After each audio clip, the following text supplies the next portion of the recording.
Man, what a game we had with the Chicago Bears. Man, it started off amazing. You know what I'm saying? We were scoring touchdowns left and right. They got that one good drive, actually, the Bears, where they were passing downfield a lot. And finally hit Martellus Bennett for the touchdown. Is a 80-yard drive in 4 minutes 37 seconds. So it was a good drive. And that kind of had me worried after I seen that drive. They were passing a lot and easily getting downfield and easily scored on us. So I thought it was going to be a shootout at that point. But it ended up, we won 41-28. They did score 3 touchdowns in the fourth quarter. Escobar, man, messed up big time on the onside kick and let the ball go through. And so it looked like they were going to fall there at the end. But they held strong. The offense came back and got 2 field goals during that time, which definitely helped a lot. So it was a good game, man. The offense was running smoothly. The defense, man, let me tell you about the defense. I was telling everybody, I had asked on Facebook, I said, who do you think is going to be the biggest threat? A lot of people were saying Matt Forte. A lot of people were saying Brandon Marshall. I was even saying Marshall and Jeffrey and Forte. But I was saying that Forte, the Cowboys' run defense has been pretty solid to me. Last week they had the bad week with LaShawn McCoy. But other than that, they've been able to contain people. Well, they held Matt Forte, one of the top 3 running backs in the league right now, to 26 yards. Okay? And his longest was only 7. Now, he did get that 1 touchdown, but 26 yards on the top 3 running back in the game. That is good. And one person, man, that can be contributed to that as allowing that to stay. Well, actually 2 people. But the one that I was telling everybody about before the game, that I knew something was not right with him against Philadelphia, and we definitely needed him, was Rolando McClain. He showed back up. I've been talking about him all year. Last week he had the bad game against Philadelphia, that's for sure. But this week, man, I seen him flying to the ball like he normally does. He had his energy back for sure. Ended up with 10 tackles. That was the most in the game. And then also the second guy was Orlando Scandrick, the cornerback.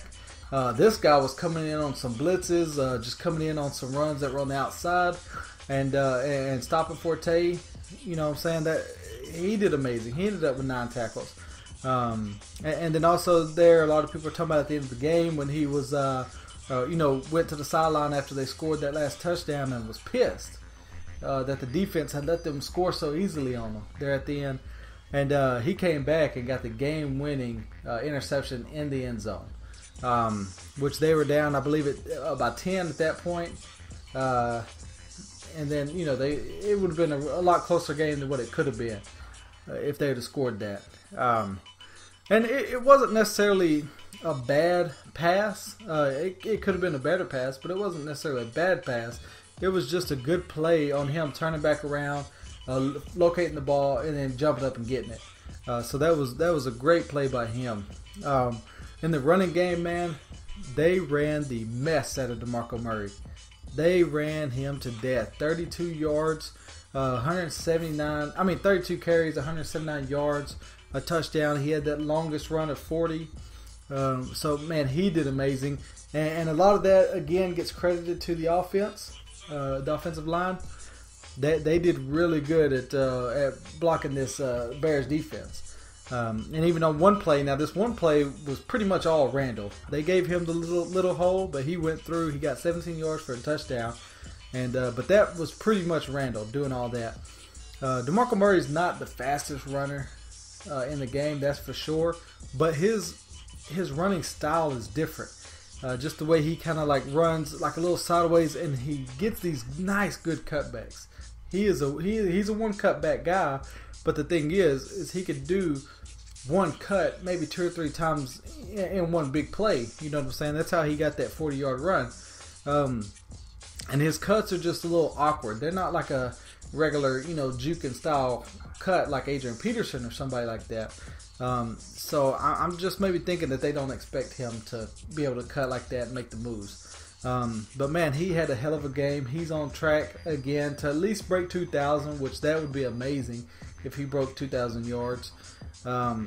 So anyway, let's hope for that, man. Definitely we need to keep running. Maybe not 32 times a game these last few games, but definitely, man, running the ball keeps the offense on the field and keeps the opposing offense off the field. And we definitely need that kind of play coming up in these next 2 games specifically. Then in the passing game, Romo, this guy, man, Mr. December is what I'm going to start calling him. 21 for 26, and he had 205 yards and 3 touchdowns and no interceptions. And this guy's amazing. The Cowboys are 6-0 on the road this year, and they're doing great on the road. And that's why, to be honest with you, as bad as it is for me to say, I kind of want them to get the wild card spot so that they can play on the road, because the way they've been playing at home and the way they've been playing on the road is completely different. And so if they could have the wild card and then just run through on the road everywhere and then go to Arizona, that's considered on the road, they'll get the win there. So that's what I'm kind of hoping.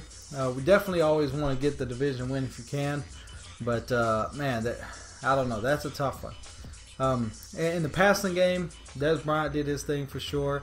DeMarco Murray, man, again in the passing game, had 9 catches.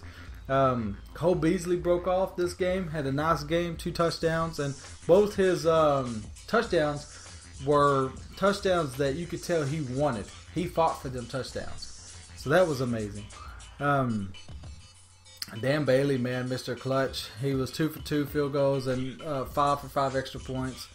That's normal for him. The time of possession was good. It was 32 for the Cowboys, 27 for the Bears, but they just couldn't get anything going. One thing I do want to say about Brandon Marshall, man, he was a big threat, and he made that a spectacular catch. And with him in the game, honestly, I think it would have been a lot closer because he was making plays, and the offense was rallying behind him big time. Unfortunately, he did get injured, which you don't want to see a guy get injured, especially like that type of injury where he had to go to the hospital in the middle of a game. You don't want to see that, but that's something that's unfortunate and happened to the Cowboys with Romo, a while back. And then speaking of Romo, this guy, he is a warrior, man, and I'm glad to have him as my quarterback. This guy that he had revealed last night that he's playing through with not only the back issues, but with the broke rib. It's like, man. And this guy's been playing like that, for how many weeks now, It's like, it's just unbelievable, this guy. And to be able to play how he's playing. Now, he did mention that he's taking the injection shots, which is good. And he also mentioned that against the Eagles, he didn't take that shot. And he wasn't feeling right. And I could just, like I said, I could tell in that team that something wasn't right. So now next week, man, we got the Eagles. It's going to be at the Eagles. Now, as of today, they are undefeated at home. But they do play Seattle Seahawks. And that's not going to be an easy game. So I'm hoping Seahawks win that. Then the Cowboys will be undefeated on the road. They'll go up there, and hopefully we can win that. Man, I do got 2 videos. One you've already seen. It's the message for the Eagles. I'm going to repost that one. And then also I'm going to upload a new one that I made. It's kind of like another little message for the Eagles. But kind of get them, worried. Get them thinking a little bit. But I'll post that maybe Monday or so. But anyway, man, hell of a game. I'm happy. We're above the 8-8 mark for sure. And to be honest with you, man, I could see us at least winning 2 of the last 3, if not 3 of the last 3. So, anyway, man, we'll be back next week after the game with the Eagles, and we'll talk about that one. See ya.